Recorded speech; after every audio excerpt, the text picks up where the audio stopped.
ఓం శ్రీ అరుణాచలేశ్వరాయ నమః. మేము అనుకోకుండా అరుణాచలం వెళ్ళామండి. అక్కడ అరుణాచల గిరి ప్రదర్శన ఏ విధంగా చేశామో ఈ వీడియోలో వివరంగా చెప్తానండి. అరుణాచల ప్రదేశం తమిళనాడులోని తిరువన్నమలైలో ఉన్న అరుణాచల కొండ చుట్టూ చేసే గిరి ప్రదర్శన సుమారు 14 కిలోమీటర్ల దూరం ఉంటుంది. ఈ పవిత్ర మార్గంలో 8 ముఖ్యమైన అష్టలింగాలతో పాటు 44 ప్రముఖ ఆధ్యాత్మిక కేంద్రాలు, దేవాలయాలు ఉన్నాయి. భక్తులు సాధారణంగా చెప్పులు లేకుండా కొండకు కుడివైపున నడిచి ఈ ప్రదక్షిణ పూర్తి చేస్తారు. గిరి ప్రదక్షిణ మార్గం, అష్టలింగాలు మరియు ముఖ్యమైన దేవాలయాలు.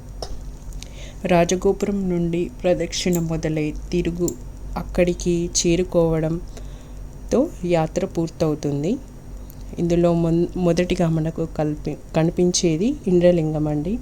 యాత్ర మొదలయ్యే ప్రాంతం వర్షాలు, సంపదలను ఇచ్చే దేవుడిగా ప్రసిద్ధి. తర్వాత మనకు అగ్నిలింగం కనిపిస్తుంది. అగ్ని దేవుడికి అంకితం చేయబడినది. అక్కడ ప్రదక్షిణ చేయడం వల్ల మానసిక ప్రశాంతత లభిస్తుందని నమ్ముతారు. తర్వాత యమలింగం, ఇది దక్షిణం వైపు ఉంటుంది. యమధర్మరాజు ఆలయం.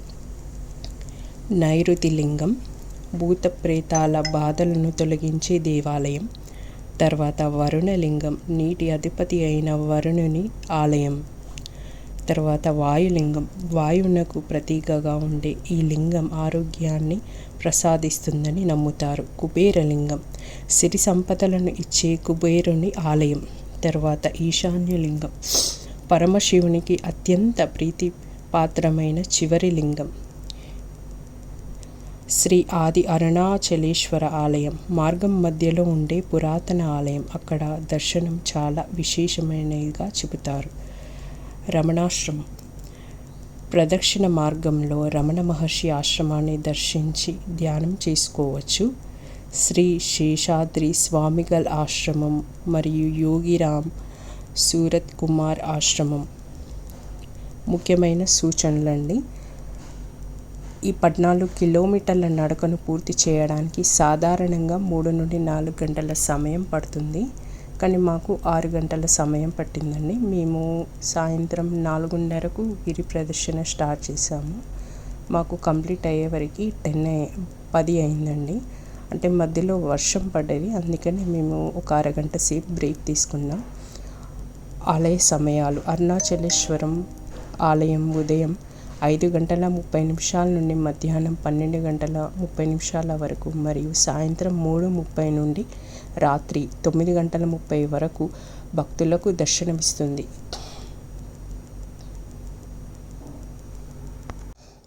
వారంలోని 7 రోజుల్లో గిరి ప్రదర్శన చేయడం వల్ల కలిగే ప్రత్యేక ఫలితాలండి.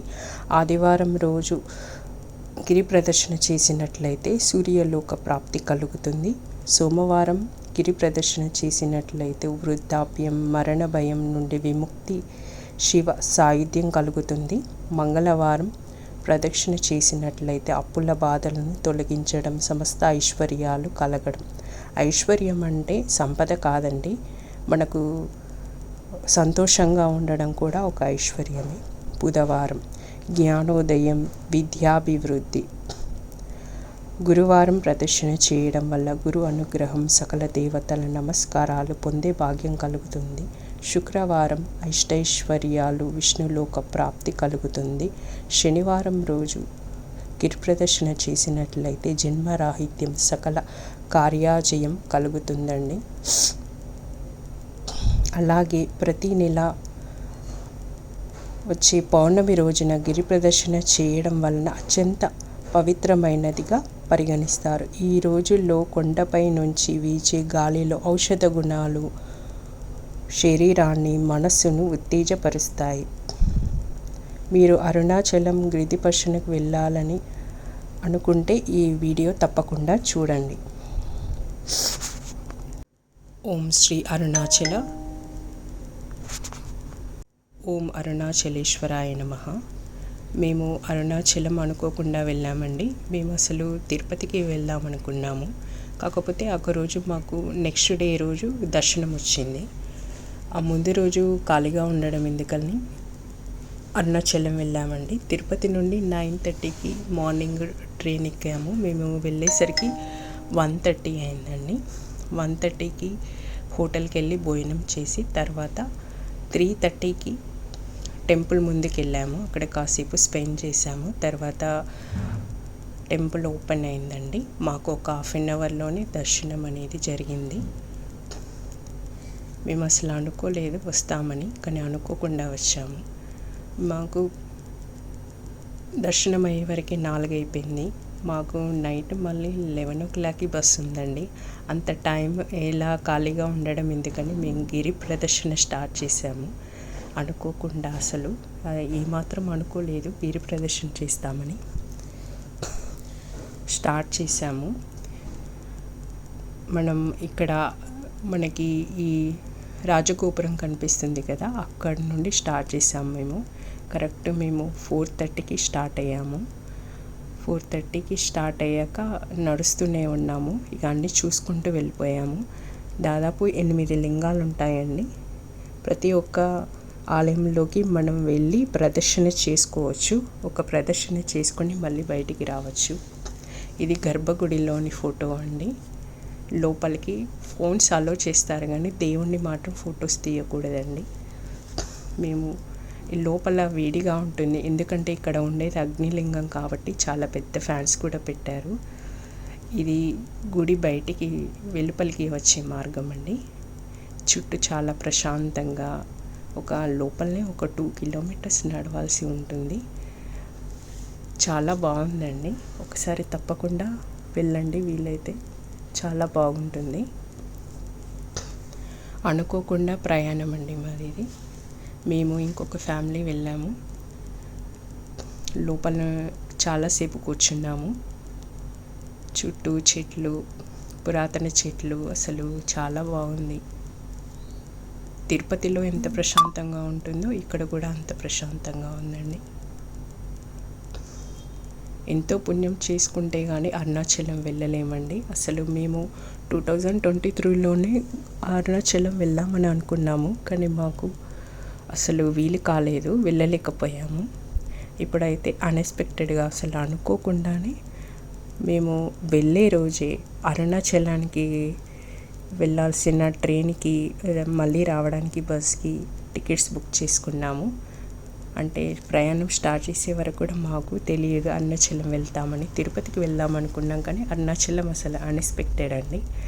మళ్ళీ అందులో ఇంకా గిరి ప్రదర్శన చేయడం అంటే ఇంకా అన్ఎక్స్పెక్టెడ్. అసలు మేము ఊహించలేదు, కానీ అనుకోకుండానే మాకు ఆ దేవుడి దగ్గర నుండి పిలుపు వచ్చింది. మేము గిరి ప్రదక్షిణ కూడా చేశాము. ఇది అక్కడ ఉన్న కోనేరు వీడియో అండి. చాలా ప్రశాంతంగా ఉంది. చుట్టూ చెట్లు, అసలు చాలా బాగుంది. మళ్ళీ మేము వెళ్ళిన రోజు వర్షం పడింది. ఇంకా క్లైమేట్ ఇంకా చాలా బాగుంది.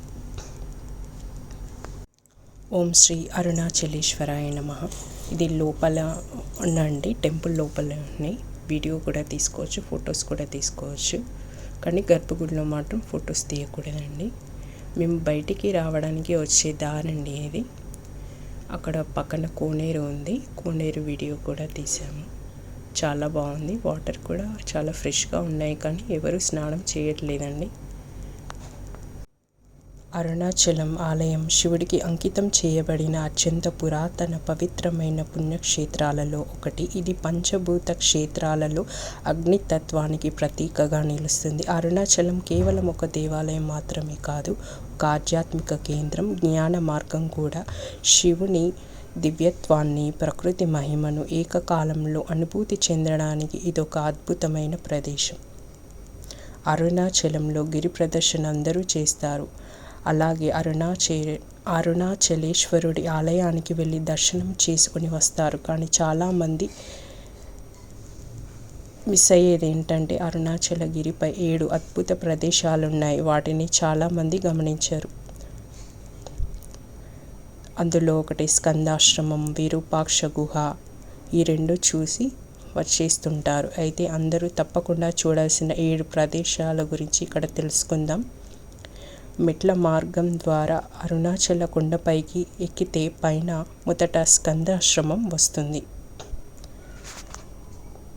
తర్వాత చూడాల్సింది చూత గుహ ఆశ్రమం, లేదా దీన్నే మ్యాంగో ట్రీ కేవ్ అని అంటుంటారు. విరూపాక్ష గుహకి ఎడమ వైపు ఇది ఉంటుంది. ఇక్కడ మామిడి చెట్టు కింద చిన్న గుహ ఉంది.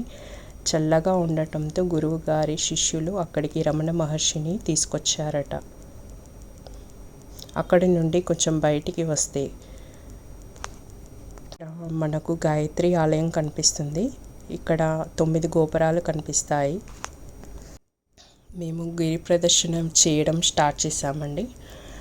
మాతో పాటు మా పిల్లలు కూడా చేశారు. 14 కిలోమీటర్లు అసలు ఓం నమ శివాయ అనే చాటింగ్ వింటూ మేము అసలు ఏమాత్రం అలసట చెందకుండా నడుస్తూనే ఉండిపోయాము అరుణాచలేశ్వరుణ్ణి తలుచుకుంటూ. ఇది గిరి ప్రదర్శన అయిపోయిన తర్వాత వీడియో అండి. దాదాపు 14 కిలోమీటర్లు నడిచాము. ఆ గుడి గోపురాన్ని చూడంగానే మాకు ఎక్కలేని శక్తి వచ్చేసింది. అంత దూరం నడిచిన శ్రమ అనేది అసలు మాకు శ్రమ అనిపించలేదు. తెలియకుండానే 6 గంటలు గడిచిపోయిందండి. తర్వాత గిరి ప్రదర్శన అయిపోయిన తర్వాత ఒక కొబ్బరికాయ తీసుకొచ్చి కొట్టాలండి. దానితో మన గిరి ప్రదర్శన అనేది కంప్లీట్ అవుతుంది. మనం ఎక్కడైతే రాజగోపురం ముందు స్టార్ట్ చేసామో మళ్ళీ అక్కడికే వస్తే మన గిరి ప్రదర్శన కంప్లీట్ అయినట్టండి. థ్యాంక్ యూ సో మచ్ అండి. ఓం శ్రీ అరుణాచలేశ్వర.